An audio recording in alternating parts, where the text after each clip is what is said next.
welcome to the Answers Weekly Wraps. I am Viv Govender, and as usual, what we'll do is you'll start off with a general market segment before ending with a tech/AI segment.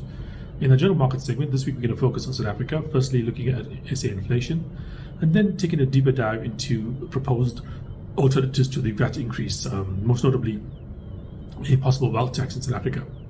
In our general markets, in the AI segment, we look at Nvidia and Tesla, both stocks that have had a bit of a turbulent time the last couple of weeks.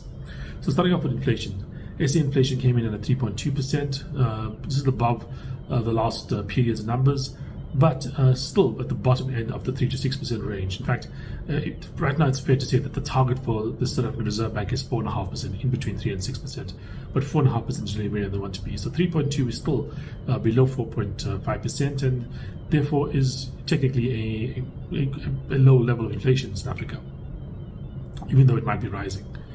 That being said, I think that in South Africa, we want to see inflation as low as possible, at least in the medium term, because it gives the South African Reserve Bank the opportunity to cut interest rates. We in South Africa have some real issues with regards to high interest rates. It's high enough to have an impact in terms of economic productivity, and growth rates in Africa as well as unemployment rates are low enough that we want as much of a boost as possible, or any kind of boost that's possible, to try and get our growth rates a little higher, unemployment rate a bit lower. In the normal environment, we have such drastic issues like unemployment and growth in South Africa. The Reserve Bank would be looking to cut interest rates. However, due to the fact that we would, if that does occur, we would basically kind of weaken the currency, which will result in higher inflation anyway. We basically have been kind of constrained. And so the lower the inflation number is, the lower it remains, and the longer it remains as low as that, the more flexibility the Reserve Bank will have, and therefore I think that is what we really are looking for.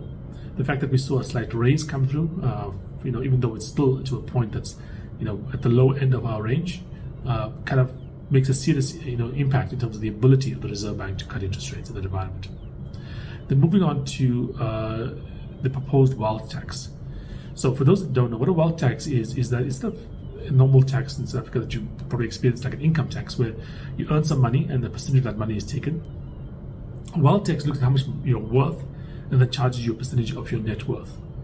Now, the problem with wealth tax is, what is stuff worth? You have a house. What's the value of that house? You have a painting. What's the value of that painting?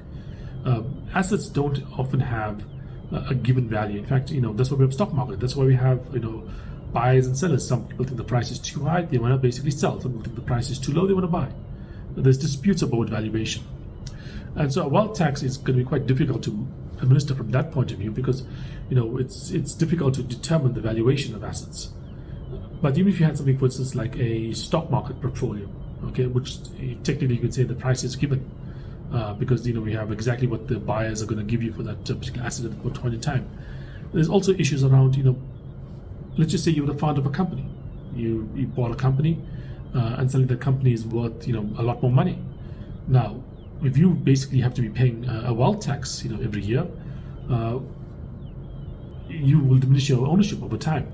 But even if you're not a founder of a company, just basically have a company that's worth 10 million right now, or stock's about 10 million, and you pay a wealth tax on that, but it goes down to 5 million. So from the time you basically were liable for that taxation, it becomes a real issue with regards to, to liquidity.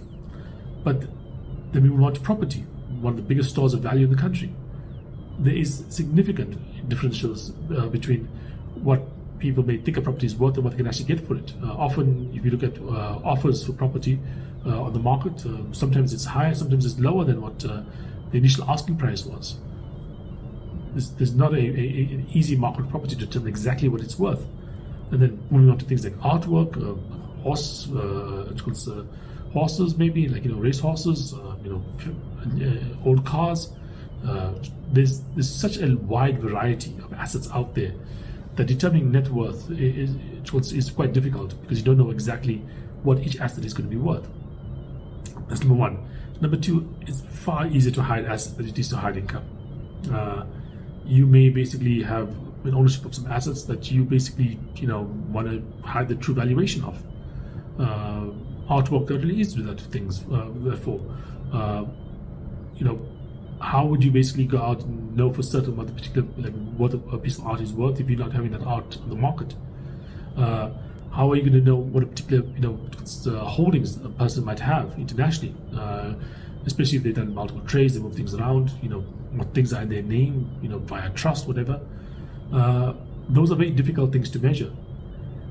And the thing with assets as well is that assets are very easy, wealth is very easy to move, far easier to move than income. Most people's income is tied to their jobs, and a job is generally tied to a location. However, assets are not. And so if you do have a tax on assets, what you will or could encourage is migration of assets and people. If you have significant assets, say worth multiple billions of rands, and suddenly there is a tax on those assets, well, you move, you leave the country. If you have a job that's making you millions of rands a year, there's an increase in income tax. He might want to move, but it's not going to be quite as easy because that job is probably tied to some kind of geographic location. Maybe the CEO of a company in South Africa. Maybe you are a doctor or a lawyer that operates in South Africa. It's far more difficult to leave, or to move that income than it is for to move just assets. So wealth taxes are problematic, and it's been proven historically around the world. Many countries have tried wealth taxes multiple times. Places like France, parts of Northern Europe, etc. And generally, they have not turned out to be a good way to raise funds. In fact, some people argue that the main reason for a wealth tax is not to raise funds, but rather to punish the wealthy, to show or to create less inequality by punishing the wealthy.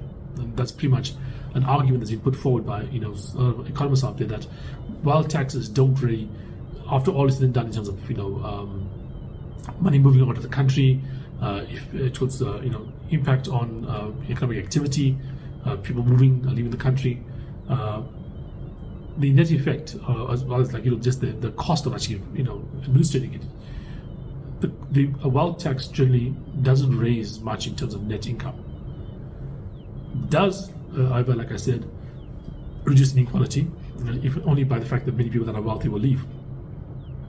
And so if you're looking to replace a 2% VAT increase with a wealth tax, you're going to encounter, I think, quite a great deal of difficulty making it up, at least with any kind of wealth tax of a reasonably small size. Now, moving on to why we need this, because quite frankly, we have a budget deficit that's getting out of control. We have a debt to GDP ratio that's past a level that most people think is sustainable for a country like South Africa. And so there has to be some source of funding to basically make up for that fact. VAT is the easiest way to go about it. However, VAT has a huge political disadvantage.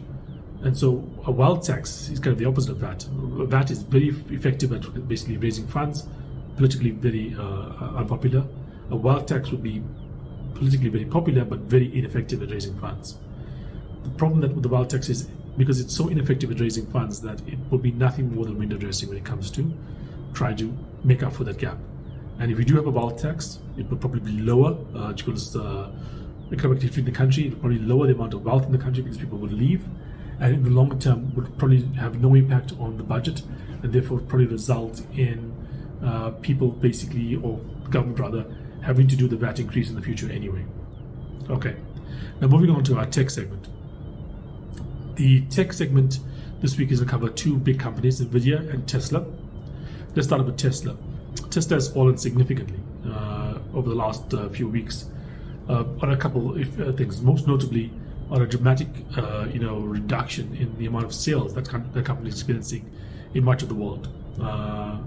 There's many arguments about why this is, but it seems to be pretty clear that Elon Musk's latest political kind of endeavors has kind of tainted the company that he runs, Tesla.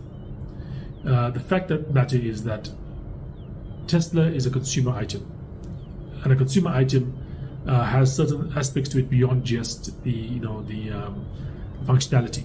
Okay, you don't just buy a car because it goes this kind of speed or it's this kind of performance in terms of fuel efficiency. There's a cachet that comes along with it, a kind of aura of the car. You don't buy a Louis Vuitton bag just because it's a nice bag. It can hold a lot of stuff. No, you buy it for other reasons as well. And when it comes to consumer items, that aura, that cachet can be positive and can be negative. And the easiest thing to do is to turn people against you. And Elon Musk has done that, I think, in the last few months, maybe the last couple of years even. And right now we are seeing possibly the effects of that, where people around the world are viewing Teslas as almost like Elon Musk vehicles. And if you don't like his politics, you are turning against Tesla as a car you want to buy. The second thing is that we are seeing the emergence of vehicles in China that are rivaling Tesla in terms of performance and are far cheaper in terms of cost. Tesla may be the number one EV provider in the rest of the world, but in China it's not. And not just because of the Chinese restriction on trade, but because the Chinese vehicles themselves are quite good. China has been rather innovative when it comes to electrical vehicles and vehicles in total, in fact. And in fact, I think Tesla is not the only foreign manufacturer. I think many companies in like Europe and America manufacture cars are going to find a rather rude surprise over the next few years from the quality and the pricing of these Chinese models. So it's facing a problem where it's got an issue with regards to the perception of the vehicle, and also competition coming in. And finally, Tesla has a final issue, and that issue is the valuation. Even if it was valued as a very successful car company, and even if there was no competition from China, even in that scenario, the pricing of Tesla is very, very aggressive. Tesla is not the most valuable car company in the world alone. It's more valuable than the next several competitors combined. You would have to have Tesla basically having profit margins that are significantly better than every competitor, and probably having majority market share to justify its current valuation. But it doesn't have either, which makes you wonder, why is the company so valuable? It's valuable or valued so aggressively because of future growth. And future growth not just in cars, but also in things like self-driving, but also robotics. We have not seen any recent developments around that, and the last few months or so, that makes you believe that in the next year or so we're going to have these dramatic sales of Tesla robots, the Optimus robot. Self-driving has improved and it's quite good, but it hasn't really driven economic activity in the way you would expect it to drive. Maybe in a few years' time it will, but right now it really hasn't translated into massive new sales for Tesla. The robotaxi is still on the cards, but there's nothing concrete at the moment that's out there in the public. And the share price has done quite a bit of running over the last few months, ever since Trump basically was elected, in fact a little bit before that even. And so all those things, massively aggressive pricing in terms of the share price, competition, as well as the issues with regards to perception about the founder, and as well as belief in future items that have not really come to fruition as yet. It kind of makes sense that Tesla's pulled back. The other company we look at is Nvidia. Nvidia had its results being released. The market didn't react too aggressively the way to it, not too negatively, not too positively. The things to note about the results is, again, they beat estimates with regards to how much they're selling. There was, however, a slight reduction in margins. Nvidia has famously large profit margins. And we also had a report out from Microsoft, or about Microsoft in the last couple of weeks, indicating that Microsoft may not be quite as aggressive as someone has been thinking in terms of spending on AI. Basically, what had happened was Microsoft had cancelled some contracts for data centers. Now let's look at this in detail. So, again, beating revenue and forecasting, pretty high increase in revenue going forward. The margin compression, I think that had to be expected from Nvidia. The profit margin they had was just too great. They need to spend more money to basically keep their lead, because right now a lot of companies are seeing that this is, if not the most valuable, one of the most valuable companies in the world, and they're trying to emulate that. And Nvidia doesn't have any moat except its performance, except it's basically its better product. And if you want to keep that better product, you basically have to be spending more money to do that. Also around Nvidia, they've had issues with China. It's about 12% or so of the revenue come from China, but I think in the future that might be reduced because of the sanctions we put against the Chinese administration, Chinese import of these chips, and even things that Nvidia has done to get around that has not worked out for him. For instance, they have had issues with regards to chips that were designed to get into the Chinese market that they had to cancel because the rules changed after they designed these chips specifically to get into the Chinese market. So they had chips that went up to a certain level of ability allowed by sanctions. They tried to produce them, they tried to get them into the Chinese market, and then the laws change, and now the new rules make these chips now illegal to export to China. So that is issues they are facing around that. But I do think that some of the developments that they've seen recently, or the AI recently, especially on reasoning models, is very bullish for Nvidia. For instance, these new reasoning models use 100+ times more computing power to basically do the same kind of queries or to do a query as the old models did. That's going to result in increased demand for chips. Nvidia may not have the same advantage it has in training as it does, in inference, which is basically using these chips to basically give answers as opposed to training the models, but it still has a pretty good business there. And I do think that if we do see these training models really take off in the future, demand for Nvidia chips are going to be, also taking off quite strongly. And so overall, I do think the pullback is more of an opportunity. But I think that one more final thing about Nvidia. Nvidia's moat, it's real performance improvement. It's not so much the chips; it's the software that it has around the chips. And there has been indications that what's happened with DeepSeek is that they managed to get around that software and make it more efficient. That I think is a longer-term danger for Nvidia. I think the last couple of weeks of news with regards to things like the cancellation of the data centers by Microsoft, as well as some of the results that recently came out, I don't think are that bad for the company at the moment. Okay, that's it for this week. Thanks for joining me. I look forward to speaking again next week. Cheers.